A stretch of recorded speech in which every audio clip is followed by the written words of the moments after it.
नमस्कार सभी को राम राम। मैं इस विषय पे बहुत टाइम से संकोच कर रहा था बात करने के लिए, और मैं चाह रहा था कि मोरल वैल्यूज बनी रहनी चाहिए।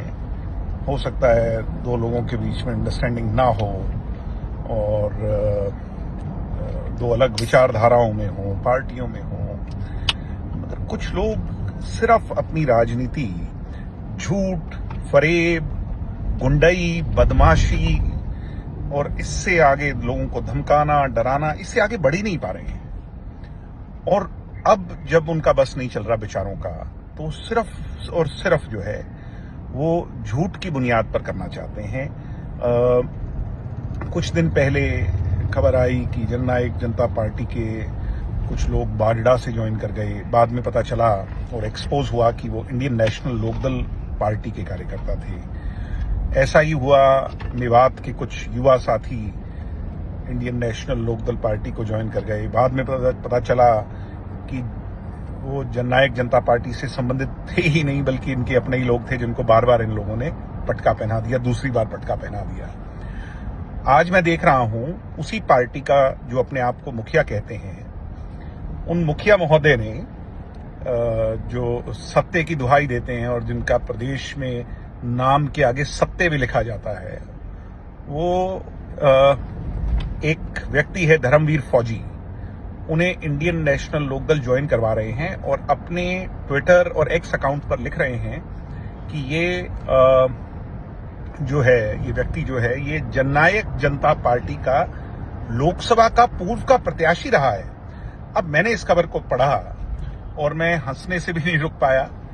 और इनकी बुद्धिमता, इनकी सोच, इनकी राजनीतिक ज्ञान, इनकी समझ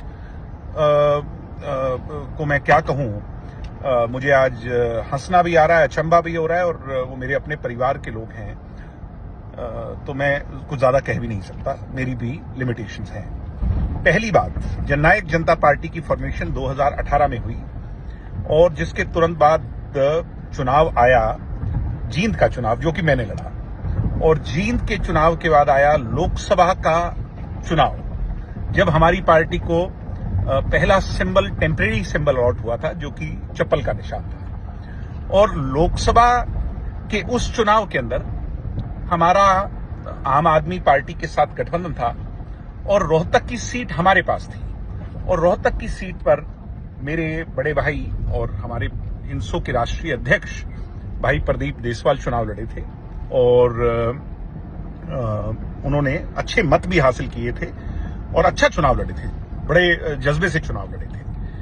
उसके बाद लोग विधानसभा का चुनाव आया, हम सत्ता में आ गए, और विधानसभा का चुनाव जाने के पश्चात 5 साल के बाद या 4.25 साल के बाद जब दोबारा चुनाव आता है लोकसभा का, तो हमारी पार्टी की तत्कालीन युवा इकाई के अध्यक्ष, नौजवानों की उस इलाके में आवाज, भाई रविंद्र सांगवान जी को टिकट दिया, जो आज के दिन प्रेजेंट में हमारी पार्टी के ऑफिस सेक्रेटरी हैं, और उन्होंने भी बहुत बेहतरीन चुनाव लड़ा।